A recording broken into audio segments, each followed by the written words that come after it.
ধর ধর ধর, চোর চোর চোর, ধর।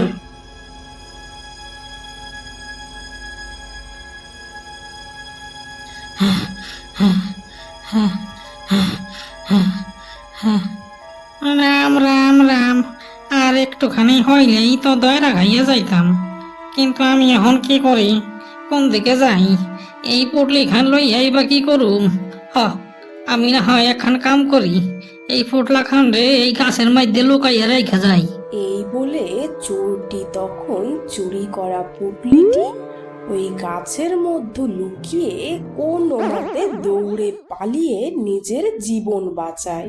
পরের দিন সকাল হতে না হতেই চোরটি জঙ্গলের দিকে রওনা দেয় তার পুটলিটি আনার জন্য।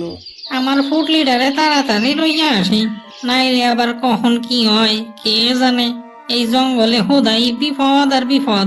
এই বলে চোরটি তাড়াতাড়ি করে গাছের কাছে গিয়ে পুটলিটি বের করতে থাকে। ওরে হালা কিসে কামড়াইল রে! আরে বাপ রে বাপ, এ যে আমারে সাপে কামড়াইছে। আমি আর বাঁচুম না, আমারে কেউ বাঁচাও, দয়া কইরা কেউ বাঁচাও আমারে। সাপের কামড় খেয়ে চোরটি যন্ত্রণায় ছুটোছুটি করতে থাকে। ছুটোছুটি করতে করতে প্রাণ যায় চোরটির।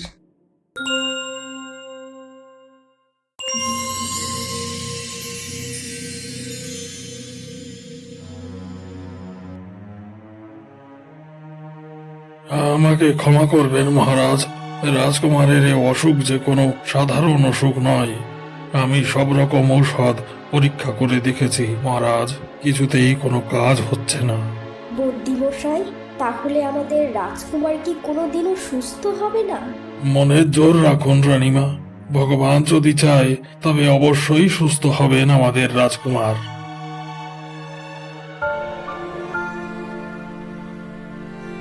হে ভগবান, এ কেমন অসুখ দিলি আমায়? আমি কি কোনোদিনও সুস্থ হতে পারবো না? আমার এই অসুখের কারণে আমার মা বাবাকে কেন কষ্ট দিচ্ছ ভগবান? না না, আমার কারণে আমার মা বাবাকে আমি আর কষ্ট পেতে দেব না। আজ রাতেই আমি বাড়ি ছেড়ে চলে যাব।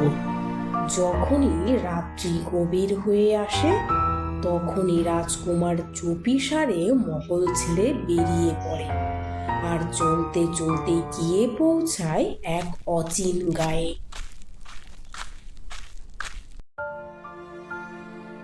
হে বুড়িমা, আমি অনেক দূর থেকে এসেছি, আমার প্রচন্ড খিদে পেয়েছে। তুমি কি আমায় দুমুঠো খেতে দেবে দয়া করে? একটু দাঁড়াও বাবা, দেখছি ঘরে খাবার কতটা আছে। এই বলে বুড়িমা ঘরের ভেতর গিয়ে দেখতে পায় শুধু তার নিজের জন্যই খাবার রাখা আছে। তবু সে নিজে না খেয়ে রাজকুমারকেই খেতে ডাকে ঘরের ভেতর। এসো বাবা, ভেতরে এসো, দুমুঠো ভাত খেয়ে নাও। বুড়িমার ডাক শুনে রাজকুমার তখন ভেতরে গিয়ে খাওয়া শুরু করে। তোমাকে অনেক অনেক ধন্যবাদ বুড়িমা, তুমি আমার অনেক বড় উপকার করেছো। কিন্তু বুড়িমা, বাড়িতে তুমি একা কেন? আর বলো না বাবা, আমার একটা ছেলে ছিল। ছেলেটা আমার কোনো কথা শুনতো না যে, সে শুধু চুরি চামারি করে বেড়াতো। কতবার বারণ করেছি, লোকের রক্ত জল করা অর্থ এইভাবে চুরি করিস না। কোনো দিনও আমার বারণ শোনেনি। তুমি বলো বাবা, কি লাভটাই হলো তাতে? শুধু শুধু হতভাগা নিজের প্রাণটাই হারালো। তুমি আমায় ক্ষমা করো বুড়িমা, তোমার ছেলের কথা বলে আমি শুধু শুধুই তোমার মনে কষ্ট দিলাম। কিন্তু বুড়িমা, তোমার সংসার চলে কেমন করে? আগে ছেলেটা আমার চুরি চামারি করে যা নিয়ে আসতো তাই খেতে হতো। এখন লোকের দ্বারে দ্বারে ভিক্ষা করে খাই। তুমি যদি কিছু মনে না করো, তবে আমি কি তোমায় একটি কথা বলতে পারি বুড়িমা? কি কথা বাবা? আমারও এ জগতে কেউ নেই, আমি নিশ্চয় একা, তাই তোমার বাড়িতে যদি আমায় থাকতে দিতে তবে খুব উপকার হতো বুড়িমা। তুমি এমন করে বলছো কেন বাবা? তুমি তো আমার ছেলের মতোই। তোমার যতদিন মন চায় তুমি থাকতে পারো। ধন্যবাদ বুড়িমা, ধন্যবাদ। তবে কাল থেকে তোমার আর ভিক্ষা করতে হবে না। কাল থেকে আমি তোমার জন্য রোজগার করে আনবো।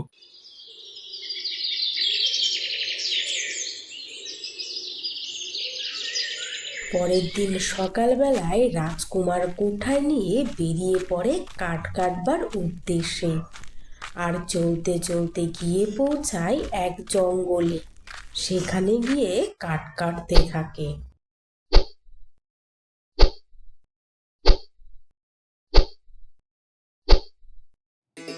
বাহ, অনেকগুলো কাঠই তো হয়েছে। মনে হচ্ছে আজকের মতো রোজগার হয়ে গেছে। এই বলে রাজকুমার কাঠগুলি মাথায় তুলে বাজারে রওনা দেয়।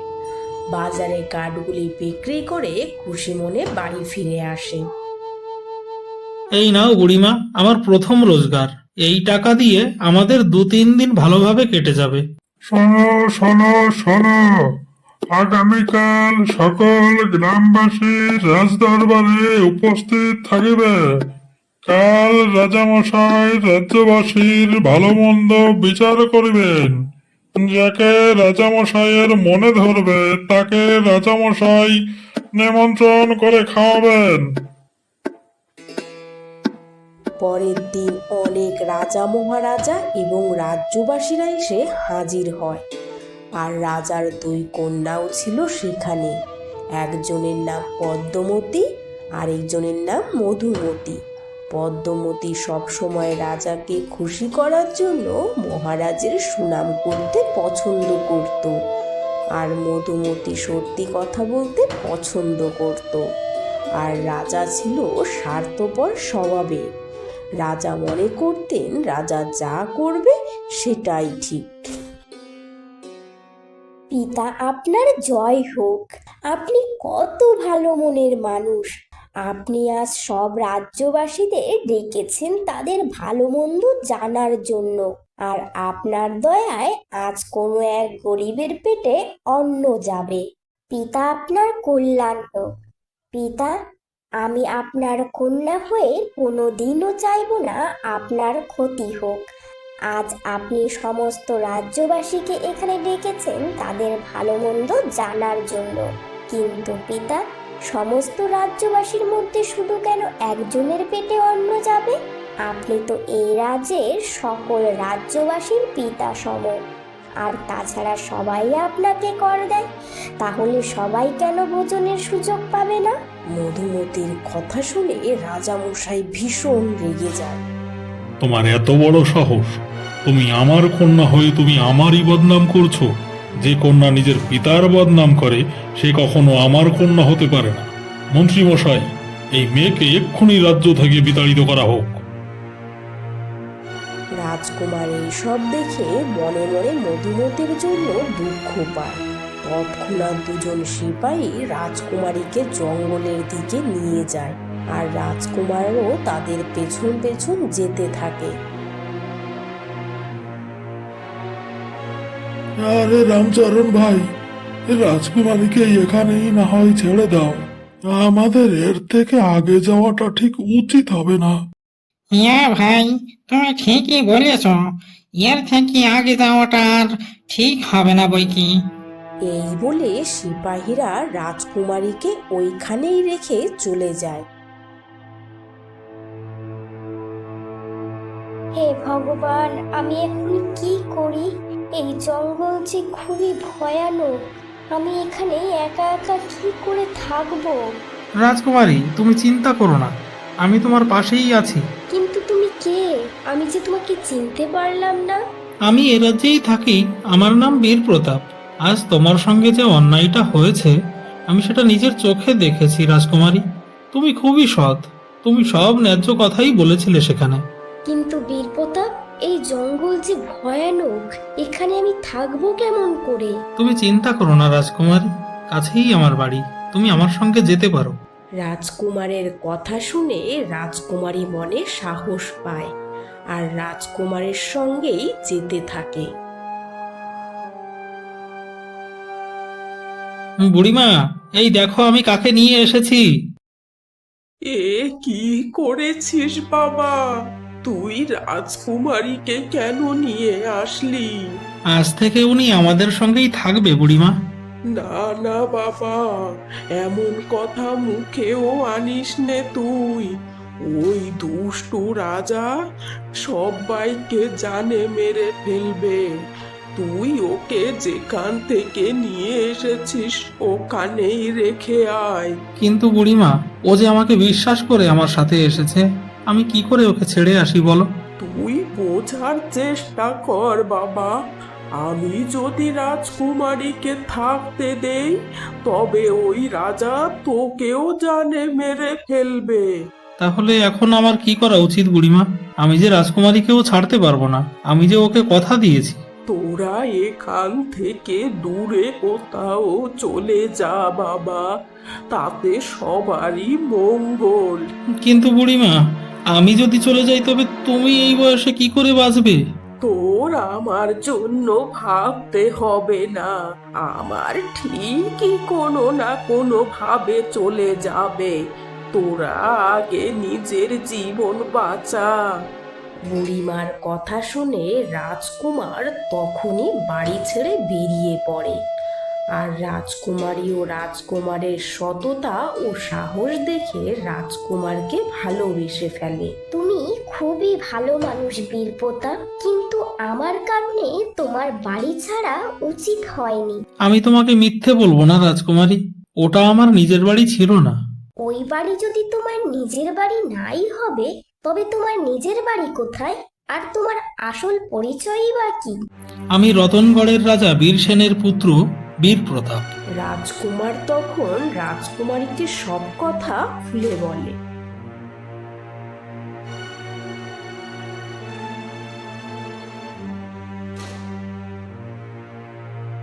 না না রাজকুমার, এটা করা তোমার উচিত হয়নি। তুমি এইভাবে বাড়ি ছেড়ে মাতা পিতার মনে আরো অনেক বেশি কষ্ট দিয়েছো। হ্যাঁ রাজকুমারী, আমারও সেটাই মনে হয়। আমি ভুল করেছি, আমার কারণে আমার মাতা পিতা অনেক কষ্ট পেয়েছে। আমার এখন বাড়ি ফিরে যাওয়া উচিত। হ্যাঁ রাজকুমার, তুমি ঠিকই বলেছো, তোমার এখন বাড়ি ফিরে যাওয়াই উচিত। তবে তুমিও চলো আমার সঙ্গে রাজকুমারী। আমি তোমার সঙ্গে যেতে রাজি আছি, তবে যাবার আগে আমি তোমাকে বিবাহ করতে চাই রাজকুমার। না না রাজকুমারী, এটা কি করে সম্ভব? তুমি তো সব কিছুই জানো, আমি কত বড় অসুখের মধ্যে আছি। তাতে কি হয়েছে রাজকুমার? ঈশ্বর যদি চান তোমার অসুখ খুব তাড়াতাড়ি সেরে যাবে। কিন্তু রাজকুমারী, আমার যে কুষ্ঠ রোগ হয়েছে, এটা যে ছোঁয়াচে, আমাকে বিবাহ করলে তোমার জীবনটাও যে নষ্ট হয়ে যাবে। তুমি আমাকে বিবাহ না করলে আমি যে তোমার সঙ্গে যেতে পারবো না রাজকুমার। ঠিক আছে, তবে তুমি যখন এত করেই বলছো, তবে তোমার ইচ্ছাটাই পূরণ হোক। চলো তবে এবারে একটু বিশ্রাম করে নেওয়া যাক, তারপর না হয় রওনা দেব। এই বলে দুইজনেই ওই গাছটির নিচে বিশ্রাম করার জন্য শুয়ে পড়ে। আর এমন সময় রাজকুমারী শুনতে পায় শব্দ। আরে এটা আবার কেমন শব্দ? আমার মনে হচ্ছে কোনো মানুষ ধ্যান করছে। চলো আমি না হয় একবার দেখেই আসি। এই বলে রাজকুমারী এগিয়ে যায় সেই দিকে।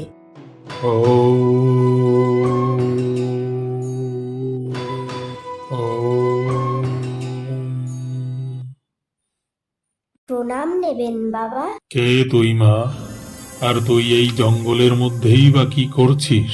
আমি আমার স্বামীর সঙ্গে রাস্তার পাশে বিশ্রাম করছিলাম বাবা, আর এমন সময় আপনার শব্দ শুনতে পেয়ে এগিয়ে এলাম।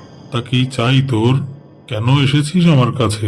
আমার স্বামীর কুষ্ঠরোগ হয়েছে, শরীরে বড় ক্ষত তৈরি হয়েছে। এই রোগ থেকে মুক্তি পাবার কি কোনো উপায় নেই বাবা? আছে মা, আছে। তুই চিন্তা করিস না। তোর স্বামী যে গাছটির নিচে বিশ্রাম করছে, ওই গাছটিতে একটি ছিদ্র আছে। ওই ছিদ্রের মধ্যে হাত দিলেই একটি জাদুই ঔষধ পাবি। ওই ঔষধটি একবার লাগালেই তোর স্বামী সুস্থ হয়ে যাবে। তবে সাবধান, ওই ছিদ্রে কিন্তু একটি কাল নাগিনীও থাকে। কাল নাগিনী?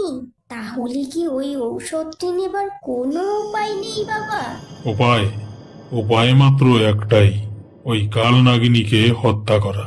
কিন্তু বাবা, জীব হত্যা যে মহা পাপ। ও একটি কাল নাগিন, ওই গাছটির নিচে যে যায় তাকেই দংশন করে হত্যা করে। ও একটি দুষ্টু নাগিন, তাই ওকে মারলে তোর কোনো পাপ হবে না, তুই ওকে নিশ্চিন্তে মারতে পারিস।